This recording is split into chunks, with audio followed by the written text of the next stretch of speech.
And here's the part I have to remove, so I'm going to slide a screwdriver in right there and then pull it up. This will be too difficult to capture with the camera, so I'm just going to explain it first.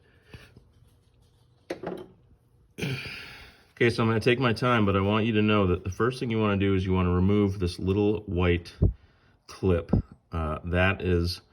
It's blocking you from pushing the real clip in to remove it from the temperature sensor. So the first thing you want to do is stick a small tool into that groove, which will release that little lip, and then you can slide this piece out.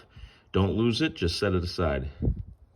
Once you set it aside, you can then push on this black tab here, push that in, and then pull up.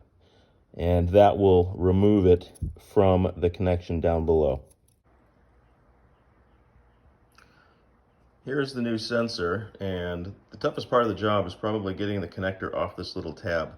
Here's what the inside looks like, so you can see the black clip right there.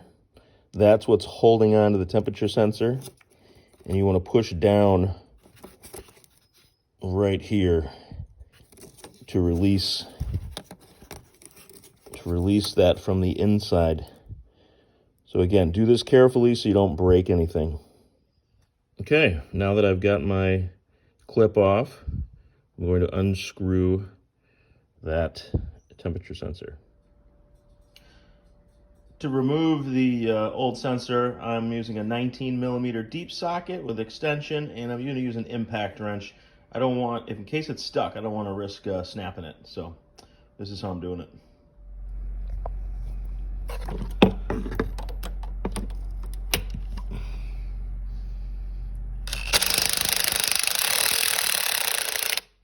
All right, and there it is. Came out very nicely, nothing broken, so I can install the new one. Quick check, these look essentially the same, so I'll go ahead and do the install. I will install the new one by hand to make sure I don't cross thread it, and then I will use a normal wrench to get it nice and snug. Okay, once you've got it snug and you've reconnected the electrical plug, you just have to slide that gray piece back down inside.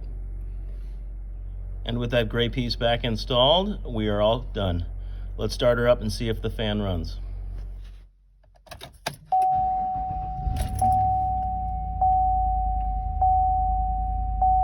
Okay, so it looks like the system check went good. I do not hear the fan running, and our problem has been fixed.